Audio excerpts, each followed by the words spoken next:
दोस्तों, सभागार में उपस्थित मित्रों, काफ़ी देर से और काफ़ी बातों की चर्चा हो चुकी है।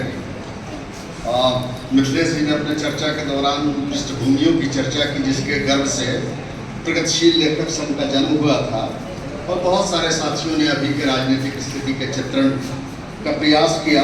मैं सोचता हूँ कि दोहराव से बचते हुए कुछ और स्थितियों के बारे में हम आपसे चर्चा करें। साथियों, आमतौर पर बोलने के क्रम में मुझको जार्गन्स का इस्तेमाल अच्छा नहीं लगता है, लेकिन प्रगतिशील लेखक संघ के इस सम्मेलन में मैं मार्क्स के एक कोटेशन का जिक्र जरूर करना चाहूँगा। मार्क्स ने कहा था कि सर्वहारा वर्ग युद्ध के मैदानों और बैरिकेडों के पीछे निर्णायक जीत हासिल करने से पहले वो अपने बौद्धिक विजय के जरिए से अपने आसन्न शासन की सूचना देता है। तो ये प्रगतिशील लेखक संघ की भूमिका का एक रेखांकन सबसे प्रमुख तरीके से हुआ। वो लड़ता नहीं है, लड़ने वाली ताकतों के लिए प्रकाश स्तंभ के रूप में खड़ा होके उस रोशनी में सब कुछ व्यापक तरीके से देखने की दृष्टि प्रदान करता है, और इस दृष्टि की चकाचौंध में वो दुश्मन को बड़े आराम के साथ पहचान सकता है। इसलिए कि दुश्मन को पहचानना कोई आसान काम नहीं है, जिसके लिए ग्रामसी जैसे वैचारिक वर्चस्व की चर्चा करते हैं। कैसे दुश्मन को पहचानना आसान काम नहीं है? एक औरत है, उसका हस्बैंड दारू पी के उसकी पिटाई करता है, पैसा भी नहीं देता है, अच्छा कमाता है। अगर हम लोग 3 लोग 4 लोग इकट्ठा हों और जाके उससे कहें कि तुम अपने हस्बैंड के खिलाफ जैसे केस मत करो, कुछ ज़्यादा हो जाएगा, ये भी मत करो कि तलाक दे दो, लेकिन हम लोग 4-5 आदमी मोहल्ले के इकट्ठे होते हैं और तुम्हारे हस्बैंड को जाके कहते हैं, उसकी लानत मलामत करते हैं कि वो ऐसा क्यों कर रहा है। अगर वो औरत कहे कि फलानी सती तो अपने कोढ़िया पति को अपने कांधे पे बिठा के वैश्यालय ले जाती थी, आप तो मेरा परलोक ही खराब कर रहे हैं, तो उसको मुक्ति की आकांक्षा से युक्त करना साहित्य का काम है। बहुत बार हम अपने हथियारों को अपने गर्दन के काटने के लिए अपने ही कलम से सैंक्शन प्रदान करते रहते हैं, और आज आधुनिक भारत में और इस समय में हिंदुत्व के नाम पे जिन ओबीसी जातियों को एप्रोप्रिएट किया गया है, दलितों को एप्रोप्रिएट किया गया है, गो की जैसे उनके आरक्षण के अधिकार छीने जा रहे हैं, तब भी वो जो है इसको एक्नॉलेज करते हैं।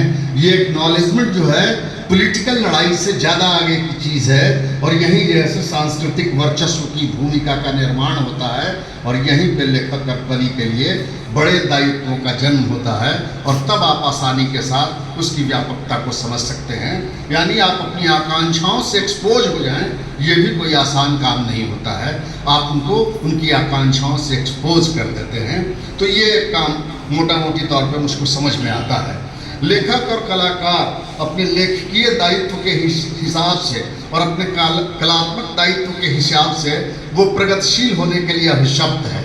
गो की जैसे वो अपने को सुंदरता तक महदूद कर ले, या किसी और चीज़ों से महदूद कर ले, या जैसे अपने वर्गीय और सामाजिक स्थितियों की वजह से दृष्टि की व्यापकता के कारण, जैसे ही आप पर दुख कातरता की बात करते हैं, तो जैसे ही आप दूसरे के दुख से कातर होते हैं, वैसे ही आपके पास उस कातरता से मुक्ति का उपाय खोजने का एक जिम्मा साहित्य आपके कांधे पर डाल देता है। आप होली और धनिया के दुख से सिर्फ जैसे दुखी होकर नहीं रह सकते हैं, उनके मुक्ति की इच्छा और आकांक्षा आपको अभिप्रेरित करने लगती है, और इसी इच्छा और आकांक्षा की प्रक्रिया में आपको तमाम लोगों को तलाशना पड़ता है जो लोग उसके दुख के कारण हैं, और जब आप उनको तलाश लेते हैं तो आपको एक वैचारिकी की ज़रूरत पड़ती है। आखिर कैसा समाज होगा जो इन दुखों से उसको मुक्ति दे सकता है। इसीलिए एक्सपोज होकर आप जैसे लिटरेरी हो सकते हैं, लेकिन जैसे दुनिया को जो दृष्टि देने का प्रश्न है और मुक्ति की लड़ाई का हिस्सेदार बनने का जो प्रश्न है, यही इस वैचारिकी का प्रश्न है। और प्रगतिशील लेखक संघ एक आंदोलन के रूप में इसी भूमिका का निर्वहन करता है। तो जहाँ मैं साहित्य के वैचारिकी की बात कर रहा हूँ, वहाँ मैं साहित्य के स्वायत्तता का भी हामी हूँ। साहित्य की स्वायत्तता से मेरा क्या आशय है? साहित्य की स्वायत्तता से मेरा आशय ये है कि दुनिया में सबसे कठिन और मुश्किल काम क्या है? अपनी ही परंपरा के आलोचनात्मक विवेक का प्रतिनिधि होना। तो हम अपनी वैचारिकी के साथ जुड़े हुए होते हैं, क्योंकि वो वैचारिकी हमारे आकांक्षाओं के मूर्तन का एक माध्यम होता है, और इसीलिए हम उस वैचारिकी के साथ जुड़ते हैं। लेकिन उस वैचारिकी के द्वारा जब हिस्टोरिकल बैरियर पैदा होते हैं तो कभी कभी हम उसकी आलोचना भी करते हैं। तो ये है लेखकीय स्वतंत्रता और लेखकीय स्वायत्तता का प्रश्न, और विचार और लेखकीय स्वायत्तता के बीच का जो ये जो भूमि है, इसी भूमि में और साहित्य क्या करता है। बहुत किसी साधारण आदमी का शेर होगा, हमको उसका जिक्र मैं अभी कर रहा हूँ। वो शेर ये है कि हर ख्वाब के बदले खून चुकाना पड़ता है, आँखों के ये शौक बड़े खर्चीले हैं। तो ये जो आँख का खर्चीला शौक है, ये बचेगा कैसे? अगर सपने हकीकत होते तो उनको सपने कौन कहता? उनको हकीकत ही कहा जाता।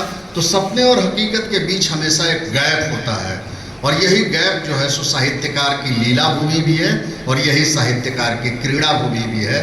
यही नए सपने खुआते हैं और वो यथार्थ बन जाते हैं, और फिर उस यथार्थ के बन जाने के बाद नए सपनों की दरकार आन पड़ती है। यही सभ्यता के सतत यात्रा की नियति है, परिणति है, और इसीलिए साहित्य हमेशा जो है जीवित रहेगा समाज के अंदर, क्योंकि नए स्वप्न और नए ख्वाबों के स्वागत के लिए वो खड़ा होगा। आज के मैंने वो जो दुनिया का परिदृश्य है, उस दुनिया को हम कैसे देख रहे हैं? जाहिर सी बात है कि दुनिया के अंदर जैसे बराबर जैसे बाजार के डिवीज़न, रिडिवीज़न और एक्सेसिव मुनाफे के एक्सप्लॉयटेशन के लिए, दुनिया के बंटवारे और पुनर्बंटवारे के लिए उसके गर्भ से विश्व युद्धों का जन्म होता है। पहला विश्व युद्ध भी उसी कारण से हुआ, दूसरा विश्व युद्ध भी उसी कारण से हुआ। अभी जो दुनिया के अंदर है वो पेट्रो डॉलर की जैसे ताकत को अक्षुण्ण रखने की कोशिश में अमेरिका जैसे वहाँ खड़ा हुआ है, और उसने ओपेक मुल्कों के साथ एक समझौता कर लिया। डॉलर के जरिए से अब आपको बिजनेस करना पड़ेगा, और डॉलर जैसे दुनिया की ताकतवर बनी हो गई। लेकिन दुनिया में कुछ महत्वपूर्ण घटनाएं भी घट रही हैं। एक तरफ हिंसा और मतलब आतंक का ऐसा राज है जिसका कोई मिसाल नहीं है। फिलिस्तीन के बच्चे मर गए और फिलिस्तीन श्मशान बन गया। फिलिस्तीन का श्मशान बन जाना जितना दुखद है, उससे ज़्यादा दुखद है कि हमारी छातियाँ भी श्मशान हो गई। हिंदुस्तान में कोई जुलूस नहीं निकला। तो फिलिस्तीन का श्मशान बनना जितना दुखद नहीं है, उससे ज़्यादा दुखद है कि हमारी छातियाँ श्मशान हो गई हैं। यहाँ से कुछ निकलती ही नहीं है आवाज़। तो ये आदमी का मर जाना है, मनुष्यत्व की मृत्यु की घोषणा है, फिलिस्तीन पे पैदा हुई चुप्पी। लेकिन ऐसे ही समय में लोग बोल रहे हैं। पूंजीवाद के भी अपने कंट्रडिक्शन होते हैं, और इस कंट्रडिक्शन का इस्तेमाल जैसे इतिहास अपने हिसाब से करता है। कनाडा का प्रधानमंत्री वो बोल रहा है, कार्नी बोल रहे हैं, उधर पेड्रो सांचेज बोल रहे हैं। तो अमेरिका के दादागिरी के दरकने की ये घोषणा भी है। और ये पेट्रो एक तरफ जैसे दुखद है कि हमारे आँख के आगे जैसे हजारों लाशें जैसे दिखाई पड़ रही हैं और लोग मर रहे हैं, और युद्ध की विभीषिका।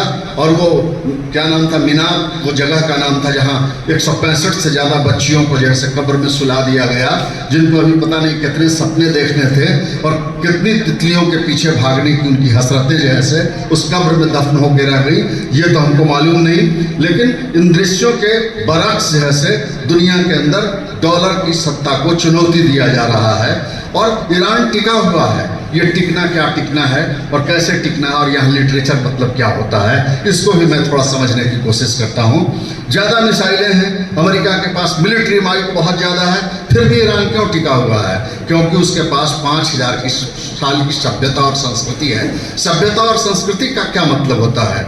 आप जैसे शुरुआती दौर से ही जैसे सृजन की प्रक्रिया के हिस्सेदार हैं, आपने बिल्डिंगें बनाई हैं, आपने किताबें लिखी हैं, आपने जैसे चलने बोलने सोचने के तौर तरीकों का विकास किया है, और इन तमाम चीज़ों ने मिलकर सभ्यताओं का निर्माण किया है। और इसीलिए सभ्यताएं कभी कभी बहुत ताकतवर होकर उठ जाती हैं। तो वो एक माइलस्टोन घटना जैसे दुनिया के पैमाने पर वहाँ घट रही है, जिसको आप इग्नोर करके जैसे आगे नहीं निकल सकते हैं। दूसरी घटना हमारे मुल्क के अंदर भी घट रही है।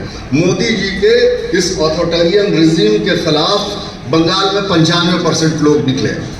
इलेक्ट्रल मैनिपुलेशन के जरिए से या किसी और जरिए से हो सकता है कि वहाँ ममता बनर्जी ना जीतें, लेकिन उनके नहीं जीतने के बावजूद क्या हो रहा है? वहाँ हो रहा है ये कि नव जागरण के गर्भ से निकला हुआ एक राज्य उन राज्यों के मुकाबले जैसे ज़्यादा अपने को रेसिस्टेंट्स के जैसे केंद्र में पा रहा है। ये यूपी में नहीं हो सकता था।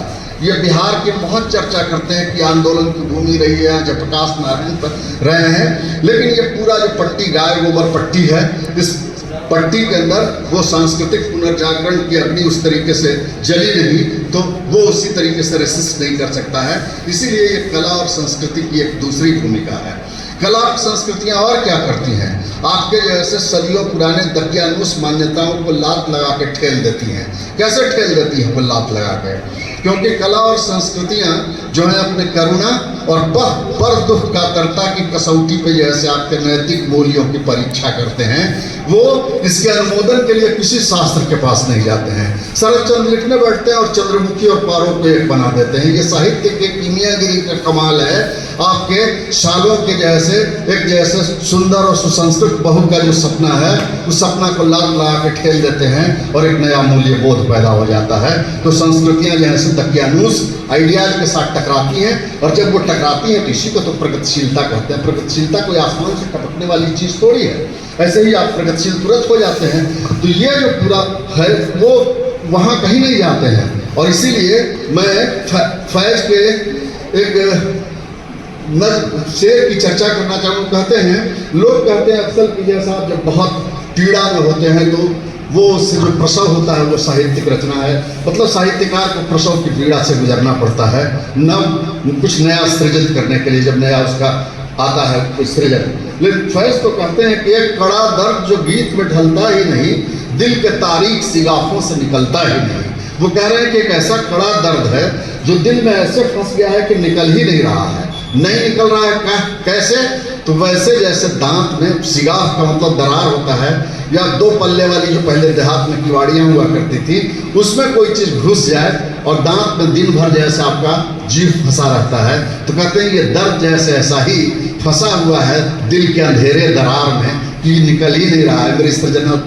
मेरी सृजनात्मकता भी इसको निकाल नहीं पा रही है। तो वो कह रहे हैं कि एक कड़ा दर्द जो गीत में ढलता ही नहीं, दिल के तारीख सिगाफों से निकलता ही नहीं।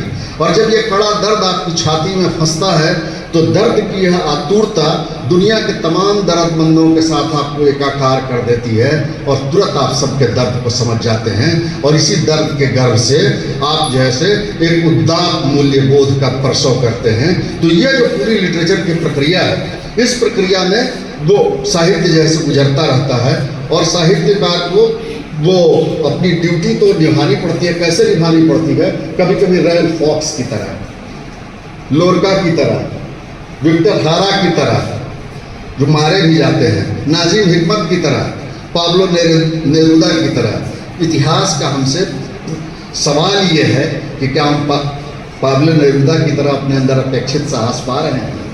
और पाब्लो नेरुदा होने के लिए कुछ चीज़ों का परित्याग करना पड़ता है, अपने कंफर्ट जोन का। इसीलिए सुंदर दुनिया देखने की कामना कंफर्ट जोन की दुनिया आपसे ले लेती है। लेकिन ये ले लेने से आपको क्यों आप देना चाहिएगा? इसको क्यों देना चाहा भगत सिंह ने अपनी ज़िंदगी को? ये सौंदर्य का ही मेयार है। दुनिया देखने की जो दृष्टि है और आपकी जो सौंदर्य चेतना है, उसमें सिर्फ जैसे अगल बगल के फूल, पेड़, पौधे, औरतें नहीं शामिल हैं, समता भी शामिल है, स्वतंत्रता भी शामिल है, न्याय का मूल्य बोध भी शामिल है, और उसकी एक अपनी रसानुभूति है। और इसी रसानुभूति के गर्भ से वो जुनून और दीवानापन पैदा होता है जिसमें लोग मिट जाते हैं। तो ये है। तो आप कितना पेमेंट कीजिएगा? लाइफ जैसा ऑप्शन देता है आपको, आप क्या ऑप्ट करना चाहते हैं ये आपके ऊपर है। और कभी कभी निराशा का दौर होता है, तो क्या कहा जाए? जैसे अब हम अपने बेटे को एक बात कह सकते हैं, कह ये सकते हैं कि तुम इतना सीधा साधा रह गए और इतनी ईमानदारी से पेश आते हो इस चालाक दुनिया में, तुम्हारा बसर नहीं होगा। चालाकी नहीं सीखे तो उसको सिखाइए कि कभी कभी झूठ बोला करो। क्या हम ये अफोर्ड करेंगे? और एक पिता की हैसियत से हमको ये अफोर्ड करना चाहिए? ये सवाल हमसे पूछा जाएगा और इसका जवाब हम ही को देना है। क्योंकि सच ये है कि वो इतना ईमानदार रह के बहुत आराम से सर्वाइव नहीं कर पाएगा। उसके पास कोठी नहीं होगा, उसके पास बंगला नहीं होगा, उसके पास एक घर नहीं होगा। इसके लिए उसको थोड़ा चालाक, थोड़ा धूर्त बनना पड़ेगा। क्या हम अपने बेटे को ये कहें कि तुम धूर्त बनो? तो साहित्य ऐसे ही मूल्यों की रक्षा करता है, और उस मूल्य की रक्षा की प्रक्रिया में वो आपसे कीमत लेता है। और हम लोगों से अभी जैसे हिस्ट्री के इस क्रूशियल जंक्चर पे हमसे साहित्यकार से वो मांग कर रहा है कि आप इसका पेमेंट कैसे दीजिएगा। इसका पेमेंट नाजिम हिकमत की तरह होगा, या जो है किसी बड़े आयोजन में किसी बड़े पुरस्कार के रूप में इसका जो है पेमेंट होगा। ये आपका ऑप्शन है। प्रगतिशील लेखक संघ कि हमारे पुरखे जिस ऑप्शन को ऑप्ट करते रहे हैं उसी ऑप्शन को ऑप्ट करना, यही इतिहास की लड़ाई का जैसे हिस्सेदारी है। और बाकी तो हम ये चुनौती पे इसलिए नहीं बोल सकते हैं कि रविंद्र जी यहाँ बैठे हुए हैं, राकेश जी बैठे हुए हैं, जनार्दन जी बैठे हुए हैं, हमको तो लिखने पढ़ने आता नहीं, हम पाठक की हैसियत से अपना एक व्यू दे रहे हैं, ओपिनियन दे रहे हैं, तो हमने तो कुछ भी लिखा नहीं है, इसलिए ये दृष्टता होगी कि ये चुनौती पे हम कुछ बोलें। लेकिन वर्तमान समय जो है उस समय में हम कहाँ खड़े हैं वो यही समय है। ये टाइम जो है उम्मीद का भी है और ये टाइम नाउम्मीदी का भी है। ये टाइम जो है मूर्खता के जश्न का है और हमारे बच्चों के तेज होने का है। बॉडी सीमेंट के बारे में हम लोग कभी सुने थे?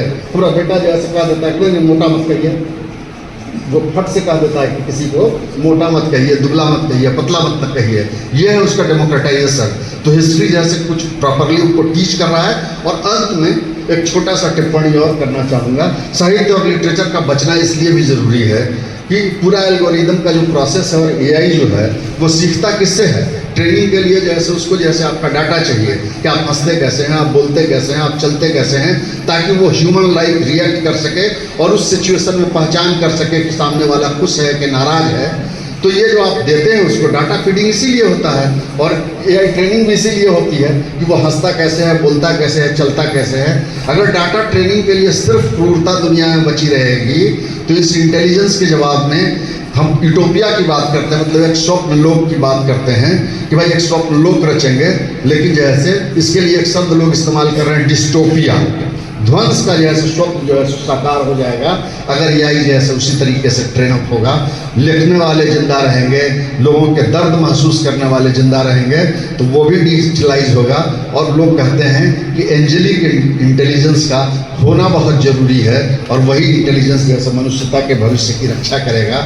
इसीलिए लिखा पढ़ा जाना इसलिए भी ज़रूरी है कि वो भविष्य का जो मनुष्य है वो जैसे ट्रेन करने के लिए कहाँ से लाएगा? सिर्फ स्वार्थ ट्रेन करेगा या जैसे वो जो उदात्त मूल्य बोध जिसको कहते हैं उसको ट्रेन करेगा? तो ये कई सवाल हैं जिन सवालों के आलोक में हम साहित्यकारों को अपनी भूमिका तय करनी चाहिए। और वैचारिकी का महत्व इसलिए है कि आप दुश्मन को तो दिखा देते हैं लेकिन दुश्मन से लड़ने के तरीके को नहीं दिखाते हैं, या दुश्मन के पीछे छुपा हुआ जो सूत्रधार होता है और कठपुतली को नचाने वाले जो हाथ होते हैं उन हाथों तक दृष्टि के पहुँच के लिए वैचारिकी का होना बहुत जरूरी है। शुक्रिया दोस्तों।